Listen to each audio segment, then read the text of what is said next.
UNICEF Canada Halloween champion and is really taking time out of his busy schedule to join us today. Thank you so much, Johnny. How are you? No worries. I'm good. Yeah, I'm pretty good. I'm not too excited about it getting colder though. I was not ready for this. It is definitely feeling like fall, that is for Uh, sure. I didn't know Cloudy. I was a little chilly. Yeah, a little chilly, little chilly. Well, thank you so much. We're really, really excited to have you as part of the UNICEF Canada family and helping us with Halloween. And we know, I mean, COVID's been hard for many people this year, but I think for what we've seen is it's definitely been really hard for teenagers and children. So how's 2020 gone for you so far, Johnny? Well, I guess I can't really complain. A lot of people have had it a lot worse than I have for sure. Um, I'd say like the worst part of it for me is just being so detached from like reality and my routine. I'm very like routine oriented, so not going to school every day and not seeing the same people is like weird for me. Um, and of course, like I can't really tour. I had one show, social distance, the little drive-in thing. That was really fun. So I'm excited that I got to do that. But you've been far from not productive because you just Yeah. released a new song, which is really fun. We were listening to it this morning, me and the kids. So Everybody Wants You has been doing amazingly well, right? You had about 2 million downloads in the first week. Congratulations. Thank you, thank you. I'm so happy with how it's doing. I did not expect this. No, it's fantastic. And it's part of a longer EP, right? That everybody's waiting with bated breath to find out when you're going to release. It is, yes. That's exciting. So good. Yes. Well, thank you. So, as you know, as being part of UNICEF, I was just explaining to all our new supporters and our UNICEF supporters are all here, how, we are still trying to keep our eye on the ball for children around the world, including here in Canada. And Halloween is one of those key moments for us, where we really try and mobilize children to really get involved. And we know that Halloween is not going to be the same this year. There's already a lot of stories. What's going to change? Are we going to be able to go door to door? But one of the exciting things is if you still want to, maintain a safe Halloween and help children around the world and still have fun with your family, we are launching the the UNICEF Halloween Walkathon, and you are going to be part of it. So do you want to tell us a bit about it? I am, yes. So traditionally, the Walkathon, which has been a staple of Canadian Halloween culture for many years. My dad did it when he was a kid. He Oh, told me yes. when he first got the UNICEF email. Um, so he was really excited about it, and obviously it can't be the exact same this year. Usually, you go door to door with the red box, and then you put some money in there. But this year, of course, COVID guidelines. So the walkathon is being expanded to the entire month of October, and it's not in such a big group anymore. You can do it by yourself. You can do it with your family, and all the fundraising is virtual now. Yeah, exactly. And the beauty of it is you can turn what would have been your trick or treat steps into the walkathon. And if you sign up by October 9th, you actually get a cool little package in the mail. And you can sign up with your fundraising page and send it out to your friends, set a goal for yourself, dress up in costume and do your walk. And you actually get what your dad remembers is the little orange box, which was Or so sorry. yes. No, it's okay. It's a little box. It was, all of us wore it. I am, me and your dad are probably in the same generation or so. But we all used to carry it. We were very proud. It got very heavy. We used to all compete to see who got more money. But now it is actually a little digital box. So you will get a little card in the mail. It'll have a QR code on the back. You can wear it around your neck and hold it out for people, and they can scan it with their cell phones. So we've modernized the program so that all sorts of people can join now, which is really cool. And you've actually already signed up as a Halloween hero, haven't you? I have, yes. I'm very excited. I think, I guess it's not really the same, but I think this will be really nice for people, just to, be encouraged to get outside and be with their family, while of course raising money for children in need. Yeah. So what were some of the reasons that you decided to join in with us? I mean, we're so excited to have you, especially since you're becoming such a big star as well. So we know you're already very busy, but you're fitting us in, which is so amazing. So maybe could you tell us a bit about why did you take up this opportunity? Well, I mean, first, just everything that UNICEF stands for, children in need, I absolutely 100% believe in. So I think it's kind of been hard to do too much good other than raising awareness in the past couple months. So I think for me, just getting outside and really raising some money and some, I guess, awareness as well for UNICEF is just going to be super, super amazing and super rewarding. And hopefully we can help some people. That's really why I want to do it. I just want to help people. Oh, that's amazing. So yes, if you go to unicef.ca and you put in Orlando Halloween into the search box, you can actually see Johnny's fundraising site. So that will be great, and you can join in as well, which will be really fun. So what does Halloween look like in your house usually, Johnny, in a regular year? Like was Halloween a big thing when you were growing up? Kind of. We didn't really live in a great Halloween area.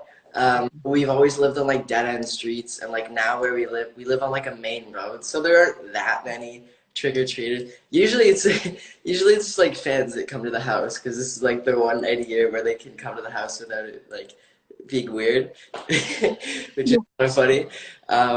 So I mean, I've always gone trick-or-treating. Like we always went out. We made it like a whole family thing. My family never really like split up for Halloween. I never really went with my friends or anything. It was always kind of like a family affair. Um, I remember we would always have to pay like dad tax, and like we would come back to the house and like unload all of our like candy on the floor and like trade and stuff. And my dad would be like, "No, it's a dad tax. I need some." Yeah, I feel like that's kind of something that I still do. Yep, yep. Um, how did you guys do group family costumes, or did you where you kind of got to do whatever you wanted? No, I usually kind of did whatever I wanted. Lauren was always something like cute, like a I don't know, like a bumblebee or something. I was always like the Grim Reaper. Um, Oh, so I don't know. I was a weird child. But I always loved, I never really bought like the costumes all like pre-made and stuff. I usually just went in there and bought a bunch of different things, and I was like, and then I would like make up a character. But yeah, we were always like allowed to do whatever we wanted. oh, that's amazing. That's so fun. So, yes, so as mentioned to everybody who's still joining, Johnny is our new Halloween champion at UNICEF Canada, and we are launching the new UNICEF Halloween Walkathon, and it all is about walking your hood to do some good. So this is allowing you can do your walk, as Johnny mentioned, throughout the month of October. You can do it on Halloween night, make it really fun and put on some costumes and set a goal for yourself and raise some money for children in need. Johnny, in terms of where the money goes, we actually are, if you raise money through Halloween, it goes through some like major pillars like health, nutrition, education. Big things that we know that were affected during COVID, right? So I know that you're back in school, and like, are you doing, how's that going in the new COVID world? It's definitely really weird. It's not the same. I would probably rather do it online, to be quite honest. But I mean, it's good to be back in the classroom. I think that's important. It's important to see your friends, even if you're socially distanced. I really don't mind masks. I kind of like them. It's just like another like accessory. So I like wearing those. Yeah, but we have to keep those on all day, and our classes are like smaller now and stuff like that. Right, right. Yeah. And I think it was funny because when I was used to tell my children that, kids around the world really are actually, they really are they get very upset when they can't go to school, or they'll fight for the right to go to school. They couldn't understand that, and then when school stopped all of a sudden for everybody in March, Yeah. they actually got it. It was amazing. They're so happy to be back, and just like you said, the routine and the structure and seeing your friends and all the other great things that comes with learning is one of the things that were disrupted. And in some cases, I mean, COVID is still affecting kids around the world. Some of that, sometimes schools have not gone back, or once you're out of school, you stay out of school for a number of different reasons. So excited that you are putting your name behind this. So in terms of have you thought about how you guys are going to do your walk? Are you doing it by yourself? Are you going to do it with your family, or how are you going to do it? No, we're definitely doing it with the whole family. My mom loves going on like family walks. Like at the beginning of quarantine, there's like a big like empty like park area in my backyard, so we would always like stroll through there. So my mom will definitely make it a family thing. We'll all be like mobbing down the street, walking our head and doing some good, of course. Yes, that's awesome. And for everybody listening, you can download Johnny's new song, and maybe the whole EP will be available at that point, because fantastic walking music. And also it's great, right? Put some earbuds in and walk your hood and do some good. Of course. Yeah, super fun, right? So in terms of how are you guys, have you guys set a family goal or anything like that around your walkathon? I'm just planning on walking a bunch. I want to raise as much money as possible. I'm gonna get all my friends. I'm gonna send it to every like social media I can, and also like snap it to people, text it to people. I just want to raise as much as I can. I'm sure my sisters and stuff will do the same. We have not set a goal yet. I think once we start walking our hood, I think we'll kind of find out what we can do. But I'm reaching for the stars here. I want to do as much good as I possibly can, and I'm excited to go on some walks. That's great. Well, anybody who's listening who wants to see Johnny's page, is if you go to unicef.ca/Orlando Halloween, there you will find the Orlando Halloween page. So that's really exciting, and thank you so much for doing that for us, Johnny. So in terms of COVID, what was one of the things that you missed the most, would you say, that was disrupted? Definitely touring, for sure. Seeing my fans, seeing my friends, seeing my family. I think just like the culture at a show was just so amazing. Everybody's there to have a good time, and I think we really need that in the world right now. That's why I was so excited to do that show last Friday. It was good because it was like still socially distanced, but all my friends and family were there in their respective cars. But yeah, definitely touring, seeing my friends, seeing my family, and you know, not having people be afflicted by a deadly virus is one of them for sure. Yeah, well, so for those of you that don't know, which I'm sure there's very few and far between, Johnny did your first concert in a while, right? Last Friday in Toronto. How was that? So it was a drive-in concert, which is probably very different. But how was it being back, and was the vibe different, or were you just so excited to be performing again? The vibe, it was similar.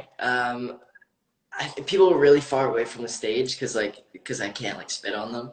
Like when you right. Like no spit, got it. So people were like super far away from me. I couldn't really see that many like rows of cars, and like I guess it wasn't the same. When you're at a concert, there's just something about having no personal space and just like jumping around that just like makes it really fun. I would say it was pretty similar, I guess, other than like that. I was getting like honked at, which I don't know how to feel about. Usually when I get honked at, it's for like not a great reason when I'm on the road driving. So that was kind of weird. People were still having a lot of fun though, which I thought was good. There was usually like a couple people in the car, and they were just like chilling with them, I guess, instead of chilling with the whole crowd. But yeah, it was okay. I would do another one for sure. Yeah. It was the first show I had in like over a year, so I was just excited to do anything. Absolutely. And so how do you rehearse when you can't really, like, things are just not normal? Were you able to, did you feel like was your rehearsal similar to what you'd normally do, or was it different? It was similar. Everybody had masks on, I guess, was the only difference. And it was just like, there was like nobody else allowed in except for like me and my band. So Yeah, it was a lot smaller. I like sometimes like the label stops by, like my mom like stops by with the dogs. Um, but no, it was none of that. It was just all business. We got there and we just started rehearsing. Oh, that's awesome. Well, that's great. And yeah, so I know there's tons of people joining. I'm not sure. I'm gonna just look over to my help, my and friend Kate. And oh, here we go. We have some questions for you, Johnny. So this is one from your fans. What's your favorite holiday overall? Overall, Yeah. mm, that's a tough one. My birthday's pretty fun. Your birthday. Yes. I love Christmas. I love Christmas. That's great. Good. Exciting. Um, and what kinds of routines did you try and maintain for yourself during COVID? Ooh, definitely a clean room. I Oh, kind of, I'm like still organizing everything. Like I have my little table over there. Oh, hello. And like I usually make my bed. That's why we're pointed at the wall today. all Um, right. I'm hoping my son is watching this.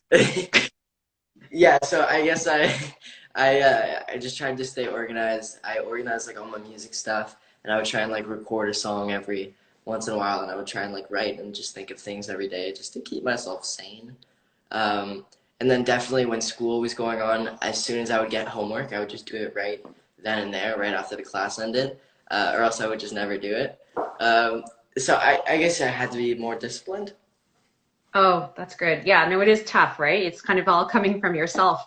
Yeah. And all of us struggled with that. I mean, young and old, we all struggled to kind of keep up our routines and move. I remember even moving during a day was really important, right? Because you could pretty much sit in front of a computer all day Yeah. long and never move.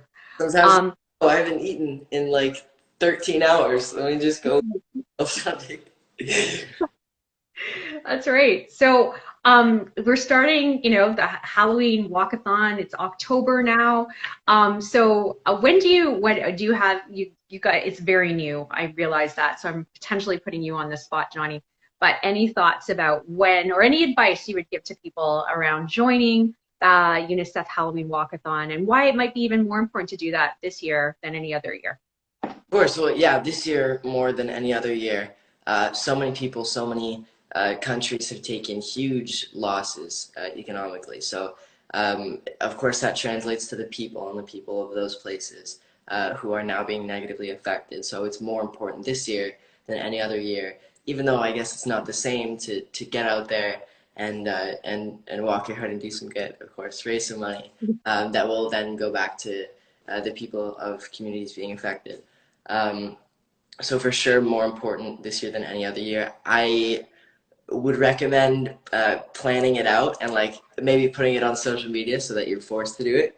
Because if like you put on social media and then you don't do it, everybody's gonna be like, "What are you doing? Like you said that you're gonna do that."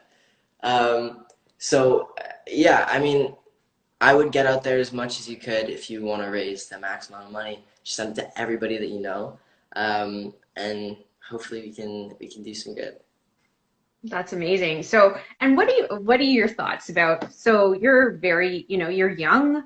I mean, obviously you're a big singer, you're a business person, I mean, there's many parts of your life that you're far more advanced than your average teenager. But what do you think, speaking from a teenager's perspective, um, what do you think about people at a young age getting involved with things like charity and really thinking beyond yourself, even when things, are a little challenging as you're growing up? What would you say, and why do you think this is important? I feel like any person, regardless of age, is capable of doing good and of course getting involved in charities. I think it's just the environment that you are put in. Like I remember at my old school, um, it was like a school in Oakville. It was always very, very centered around doing good and helping people. We would have fundraisers like literally every week for various different issues. There were like clothing drives all the time, and in turn, like multiple students. This school only went up to grade 8. Multiple students created charities and foundations by the time they were like 14 years old. I don't think there's an age limit. I just think it's who you're influenced by. And hopefully with me blasting it out on my social media, I have a certain amount of influence with young people. So hopefully I can encourage people to do some good. And you know, I think the beauty of social media is that if something good is happening, usually it'll get reposted. So I think UNICEF will become more prominent in young people's lives, and hopefully more and more people can raise money for this amazing, amazing cause. That's amazing, Johnny. And you are being a role model because people look to you. You know, first of all, they follow you, they look to you, they say, wow, this is a busy guy who's got a lot of other things he could be doing, but you're taking up some of your valuable time to sit here and to do this Halloween UNICEF Canada fundraiser for children. And you're showing that even though I'm sure your life is taking up a lot of your time, you are thinking about other kids around the world, and that is amazing because those are kids you'll probably never meet. So it takes a special person to want to raise money and to really think about kids. You know, and we often think, right, like, oh, teenagers, they only think about themselves. But I think you're a really good example, as well as many other kids, that really, no, actually, kids are there. It's just we don't necessarily give you guys enough credit, and we don't necessarily give you enough voice, and we talk about you, we don't talk to you as much as we should. So I think you're doing an amazing thing. I don't think you should underestimate what it means when you join things and you join up with an organization like UNICEF Canada and really demonstrate what kids can do if they put their minds to it, right? I mean, so thank you for that. Thank you, thank you. Yeah, you're making me cry. No. Oh. No cry. Oh no, I don't want to be mad at me. Okay, happy to, right? Yeah. No, but seriously, I mean, don't underestimate, and it is amazing because it does take people like you. Sometimes, you know, it's a wake-up call, and people are saying, or they're feeling, oh, I should do something, and then they see someone like you do it, and they're like, yeah, no, I'm going to do it. It's that little bit of extra push. So really appreciate it so much. So last words to you, Johnny. You know, you spent a great amount of time with us. What are something that you'd want to tell all our followers that are watching you today around the UNICEF Walkathon and getting involved in all of those kinds of things? So to everybody that's watching this is an absolutely amazing cause in an awful time in the world. So if you guys are able to, please register at unicef.ca/Halloween, I believe. Correct. Yes. Perfect. And you know, to everybody that's watching, thank you for sticking around. Thank you for being here. I'm proud of you guys, and you know, let's do some good this October. I know that I'm gonna be getting out there with my family, and I'm gonna be raising some money for some kids. So get out there, walk your hood, and do some good. Thank you so much, Johnny. And as Johnny mentioned, you know, if you want to also donate to Johnny's page, you go to unicef.ca/Orlando Halloween, and or join up as a Halloween hero and be like Johnny, which will be great. And download his new song so you can use it as you train for your walkathon or during your walkathon. You need walking music, right? Well, thank you so much, Johnny. Really appreciate it. Wish you all the best. And we'll be watching you. And thank you to all. Thank you for all the inspirational words that you've done and taking your time today with us. No problem. Thank you for having me. Thank you guys for coming. Yes, thanks everybody. We're going to sign off, but thank you to all the followers and new followers, and join us all at unicef.ca. Thanks everyone. Bye. Bye.